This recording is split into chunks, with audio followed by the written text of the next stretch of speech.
Sean bienvenidos a este podcast Entrenamiento Legal. Desde que estamos en las aulas de las facultades de Derecho, soñamos con ser abogados exitosos. Que esta profesión nos permita cumplir nuestras metas personales y patrimoniales. Todo eso es posible, pero para ello necesitamos entrenarnos duramente. Entrenarnos en conocimiento legal, que plasmaremos en escritos, documentos o expresaremos en audiencia. Y en un mundo tan competitivo, también es necesario entrenarnos en habilidades y aptitudes personales que se requieren hoy en día de los juristas del siglo XXI. Para eso es este espacio. En este podcast compartiremos contenido legal que es aplicable en el ejercicio profesional y también compartiremos contenido de crecimiento personal que nos permitirá ejercer de manera más efectiva la abogacía y el notariado. Mi nombre es Josué Cum y juntamente con un gran equipo de trabajo hemos preparado este espacio para tu entrenamiento legal. Sin más, comenzamos.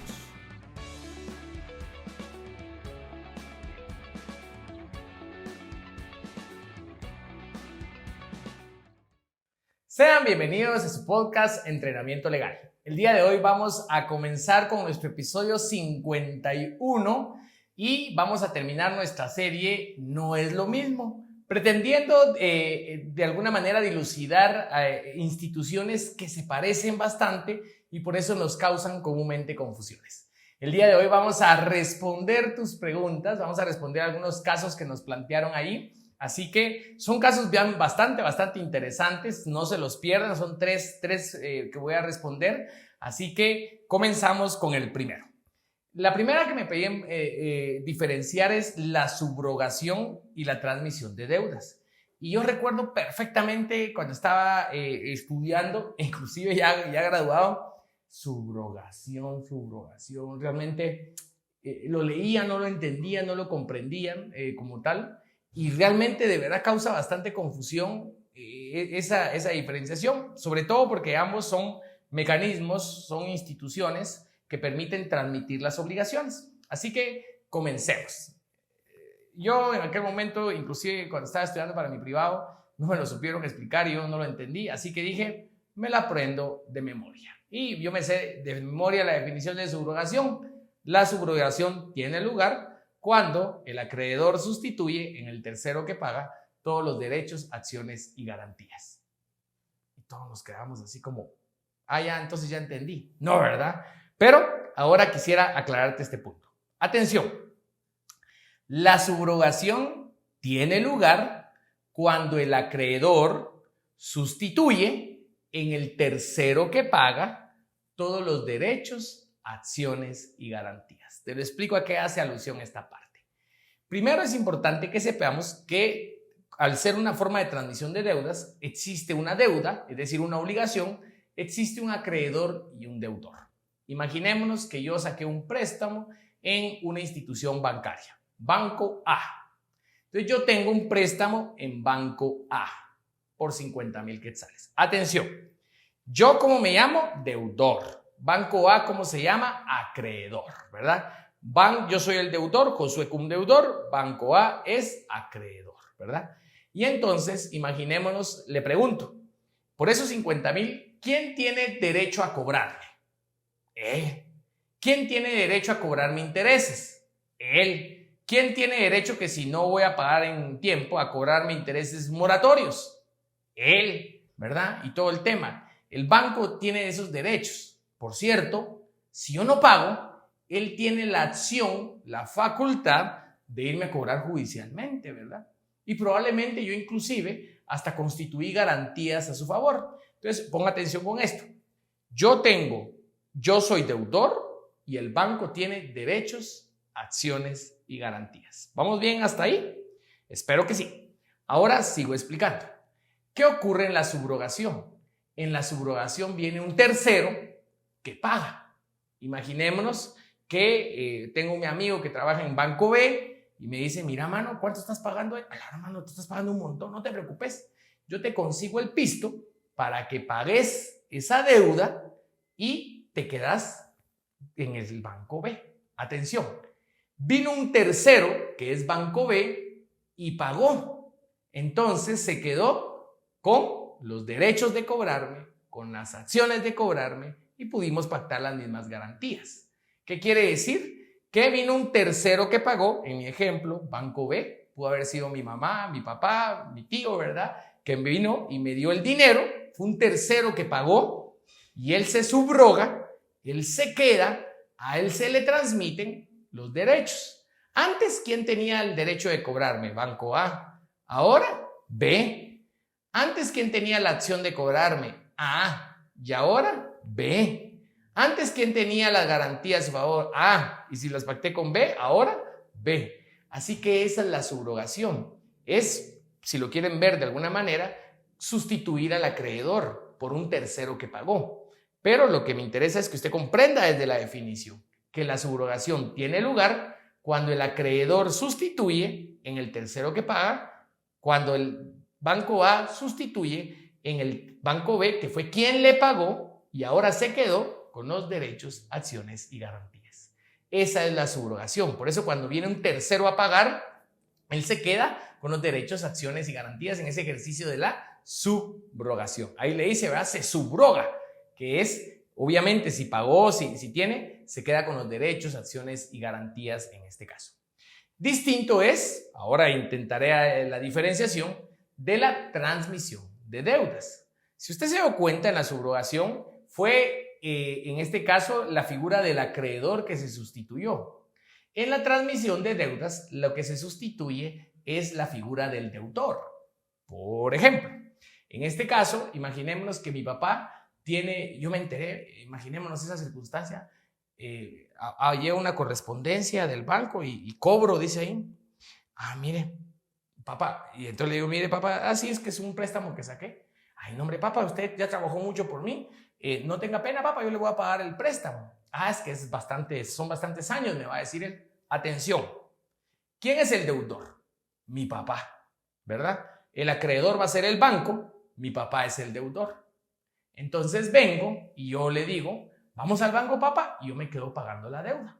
Ponga atención, lo que va a pasar ahorita es que yo voy a ir al banco, necesito el consentimiento del banco que me acepte como su nuevo deudor. Entonces va a decir, mire, fíjese que la deuda era de mi papá y ahora quiero que se transmita a mi persona, ¿verdad? Que haga esa transmisión de las deudas. Pero él me tiene que, el acreedor, que en este caso estoy ejemplificando un banco, me tiene que aceptar a mí como ese sustituto del pago de deuda y entonces cuando yo me quedo con la deuda, mi papá se libera. Ahora le explico desde la perspectiva de la normativa. Artículo 1459. La sustitución del deudor en una obligación personal y su liberación se verifican por convenio entre el acreedor y el tercero que se sustituye. Ahora se lo explico paralelamente al ejemplo. La sustitución del deudor de una obligación personal y su liberación, el querer dejar a mi papá que me transmita la deuda a mí y que él quede libre de deuda, se verifica por convenio entre el acreedor y el tercero que se sustituye. Se cumple, se verifica por el convenio que exista entre el acreedor, que es el banco, y el tercero que se sustituye, que soy yo.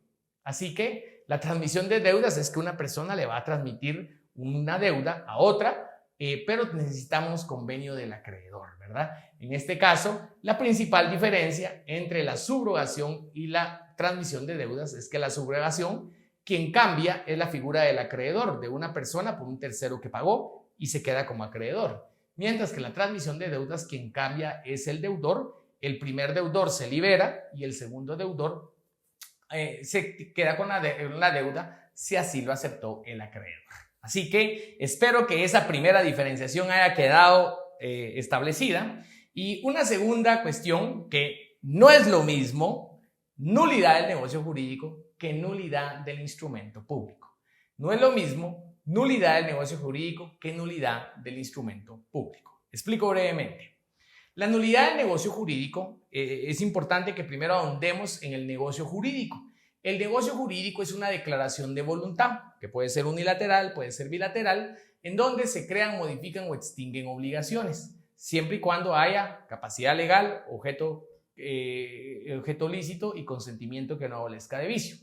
Inclusive, si usted busca en las cápsulas de Afán, hay unos que se llaman, busque Afán Academia en YouTube y ahí tenemos una cápsula que se llama Lo que tienes que saber sobre negocio jurídico. Si usted no sabe qué es el negocio jurídico o le gustaría recordarlo, le invito a que busque la página de Afán, Academia Afán, y ahí busque, busque negocio jurídico y le va a salir esta grabación ahí. Lo puede buscar en Facebook, en YouTube y en Spotify también. Ahora le quiero compartir. El negocio jurídico va a ser esa manifestación de la voluntad, que puede ser unilateral o bilateral. En todo contrato hay un negocio jurídico inmerso. En todo contrato hay un negocio jurídico inmerso. Y este negocio jurídico, para ser lícito, para ser negocio jurídico, tiene que haber capacidad legal, consentimiento que no adolezca de vicio y objeto lícito. Entonces, imaginémonos algo importante acá. No va a existir, voy a decir negocio jurídico si no existe capacidad legal. Entonces, imaginémonos que hay una persona que haya sido declarada en estado de interdicción y esa persona que está declarada en estado de interdicción, como tal, va a hacerse un negocio jurídico en su nombre. Imaginémonos que la esposa va a vender una casa en su nombre porque le sale la firma, porque así es y así se animan a hacer. Él ya está en estado de interdicción, tuvieron que haber hecho un proceso de disposición y gravamen de bienes de menores incapaces o ausentes, ¿verdad? Pero vienen ellos, se animan y le hacen una escritura de compra-venta de un bien inmueble y enajenan el inmueble sin la capacidad legal de este sujeto. Imaginémonos este caso. Atención, porque ahí el negocio jurídico no tiene uno de sus elementos básicos, que es la capacidad legal. Entonces, atención, vamos a leer el artículo 1301. Acompáñenme a leerlo. Hay nulidad absoluta de un negocio jurídico cuando su objeto sea contrario al orden público, contrario a leyes prohibitivas expresas o por la ausencia o no concurrencia de los requisitos esenciales para su existencia. En este caso, me dice que la nulidad del negocio jurídico puede ocurrir cuando es contrario al orden público, contrario a leyes prohibitivas expresas, o bien cuando no concurre uno de los requisitos esenciales para su existencia. En este caso, de ejemplo, tenemos dos vicios bien tremendos. Uno de ellos es que la persona no firmó porque la esposa le falsificó la firma. ¿Qué otra cosa? No era capaz porque en este caso estaba ya declarada en estado de interdicción. Entonces, no tenemos esos requisitos esenciales para su existencia. Por lo tanto, el negocio jurídico está afectado y tiene que declararse, se pudiera promover la nulidad absoluta. En este caso, lo que le quiero compartir es que el negocio jurídico en general se promueve su nulidad, la nulidad que puede ser absoluta o relativa, ahorita estoy viendo la absoluta, cuando su objeto es contrario al orden público, contrario a leyes prohibitivas expresas, como lo pudiera ser una compraventa entre esposos, eso lo prohíbe la ley. Ahí, si hay una compraventa entre esposos, se puede demandar la nulidad absoluta del negocio jurídico, o bien por la ausencia o no concurrencia de los requisitos esenciales para su existencia. En este caso no había capacidad y no había el consentimiento que se necesita. Por lo tanto, este negocio jurídico está viciado y puede ser demandable en nulidad absoluta. Entonces, dése cuenta, yo nada dije de la escritura, Lo que dije es del negocio, de lo que está allí, de lo que provocó ese documento, pero lo que estoy promoviendo es la nulidad del negocio jurídico, ¿verdad? Y acá le comparto que no tenemos un término específico para promover la nulidad absoluta del negocio jurídico. Ahora bien, tenemos la nulidad relativa. En el artículo 1303 nos regula la nulidad relativa, que es anulable por incapacidad relativa de las partes o una de ellas y por vicios del consentimiento. Usted recuerde que la incapacidad relativa pudiera darse cuando existe algún trastorno mental transitorio, ¿verdad? Haga de cuenta una persona que tiene alguna enfermedad que se constituye como un trastorno mental, pero no es para que lo declaren en estado de interdicción, sino es transitorio, es por un tiempo. Él tiene incapacidad relativa.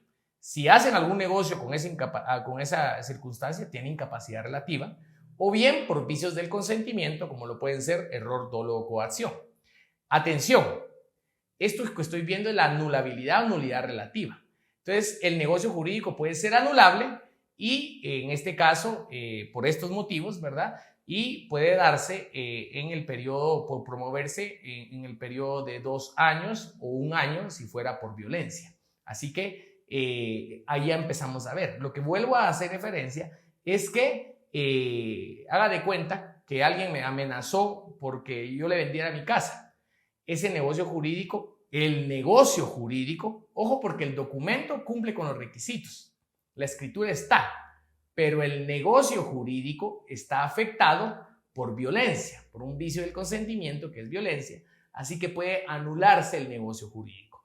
Y entonces concluyamos, el negocio jurídico puede ser promovido, la nulidad absoluta, nulidad relativa. La nulidad absoluta cuando es contrario al orden público, leyes prohibitivas expresas o no concurrencia de los requisitos esenciales para su validez, por nulidad relativa, por incapacidad, que puede ser por incapacidad relativa o vicios del consentimiento. Eso es nulidad de negocio jurídico. Y luego tenemos la nulidad del instrumento público. Aquí es sencillo, código de notariado. Repito, lo que acabo de ver todo fue código civil. Ahorita me voy a código de notariado. Código de notariado, artículo 31. Son formalidades esenciales de los instrumentos públicos, lugar y fecha de otorgamiento, nombre y apellido de los otorgantes, razón de haber tenido a la vista los documentos que acreditan la representación legal suficiente de quien comparezca en nombre de otro, intervención de intérprete cuando el otorgante ignora el español, relación del acto o contrato con sus modalidades, las firmas de los que intervienen en el acto o contrato o la impresión digital. Si no tengo cualquiera de estos 6 elementos, como tal, yo en ese caso no cumplo con alguna de las formalidades esenciales. ¿Qué quiero que sepa con la nulidad del instrumento público? Que lo importante aquí son las formalidades esenciales. ¿Por qué? Artículo 32. La omisión de las formalidades esenciales en los instrumentos públicos da acción a la parte interesada a demandar su nulidad, siempre que se ejercite en 4 años desde la fecha del otorgamiento. ¿Qué quiere decir eso? Que si no cumplo con alguna de las 6 formalidades, atención, ese negocio, ese documento, ese instrumento público, esa escritura pública, le pueden demandar por nulidad del instrumento público. Atención, lo que ataca la nulidad del instrumento público es la omisión en el documento, en el instrumento público, en la escritura pública, de alguna formalidad esencial. Eso es la nulidad del instrumento público, por no cumplir una de las 6 formalidades esenciales enumeradas. Y esta se puede promover en 4 años. Entonces vea la diferencia y analicemos nuestros casos. Cuando yo le dije que el esposo le habían falsificado la firma, pero él además era incapaz, yo ahí, por el hecho de que no dio su consentimiento, pero sobre todo también por el hecho de no tener capacidad civil, yo pude promover la nulidad del negocio jurídico. Pero atención, por no tener la firma, también pude promover en ese caso nulidad del instrumento público. Dese cuenta que en el mismo caso pude plantear tanto como nulidad del instrumento público como nulidad del negocio jurídico. Ahora, en el ejemplo de que me amenazaron, me dijeron, o me vendes tu casa o te mato, atención, yo ahí tengo un vicio del consentimiento. Se pudo haber promovido la nulidad relativa del negocio jurídico, porque hay un vicio del consentimiento. Pero ojo, ahí la escritura está nítida, yo firmé, cumplieron con todos los requisitos y todo. No pudieron haber promovido la nulidad del instrumento público porque la escritura está nítida. Ahí lo que hubiera promovido, lo que hubiera necesitado es la anulabilidad del negocio jurídico. Así que esta es la importante. La clave la puede diferenciar desde la nulidad del instrumento público, porque la nulidad del instrumento público es cuando no concurren las formalidades esenciales que regula el artículo 31 del Código de Notariado y se puede promover en 4 años. Ahora, la nulidad del negocio jurídico lo que ataca no es el papel, no es el documento, no es el instrumento público. Lo que ataca es su contenido, el negocio jurídico. Así que espero haber diferenciado esas también planteamiento y terminemos con una última que es la diferencia entre derechos humanos y derechos fundamentales. Le quiero compartir que esta es una pregunta que uno diría, ¿esos son sinónimos? No, viera de que no. Obviamente, acá le quiero ver, mire esta conclusión porque se me puede perder, este juego de palabras. Todo derecho fundamental es comúnmente un derecho humano, mas no todo derecho humano es un derecho fundamental. ¿Cómo le explico esta parte allí?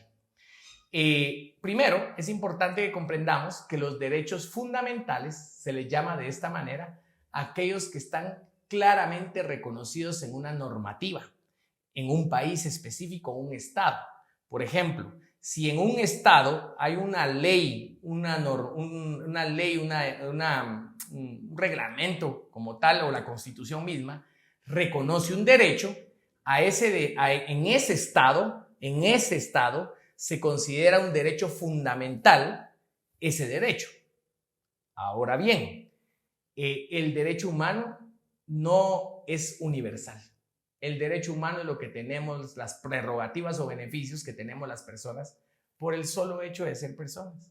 En Costa Rica lo tengo en Argentina, lo tengo en Europa, lo tengo. Los derechos humanos son prerrogativas inherentes a mi calidad de persona, son universales, son inviolables como tal. Entonces, algo importante es que el derecho fundamental hace alusión a esa prerrogativa, a esa garantía, a ese derecho que tiene la persona, a esa facultad que tiene la persona, pero que se le reconoce una ley o la Constitución en un estado específico o en un territorio específico, diferente del derecho universal, el derecho humano, porque el derecho humano es universal. ¿Estamos? Así que usted conoce, verá los tratados en derechos humanos y ahí tenemos que esos son universales, o en general es universal el derecho humano en sí mismo, pero atención, cuando lo incorporamos a una normativa, ahí el derecho humano se incorpora como un derecho fundamental. Le quisiera poner un ejemplo y con eso voy a terminar mi episodio porque ya me alargué bastante, que es, por ejemplo, el caso Colombia. En el caso Colombia hay un derecho fundamental, porque está reconocido en su normativa, que se le denomina el derecho a una muerte digna. ¿Qué quiere decir? Le voy a decir alguno de lo que permite este derecho a una muerte digna. Recibir o rechazar atención por cuidados paliativos, los cuales tienen el objeto. Bueno, primero va a tener lugar cuando hay una enfermedad terminal o de grave sufrimiento, si lo quiere ver como tal. Y ese derecho a una muerte digna incluye el poder recibir o rechazar atención por cuidados paliativos, los cuales tienen el objetivo de mejorar la calidad de vida. Si quiero, los puedo exigir, pero si quiero, no me lo pueden obligar a que me los pongan. Rechazar o disentir de cualquier intervención terapéutica que sea considerada útil desde el punto de vista médico.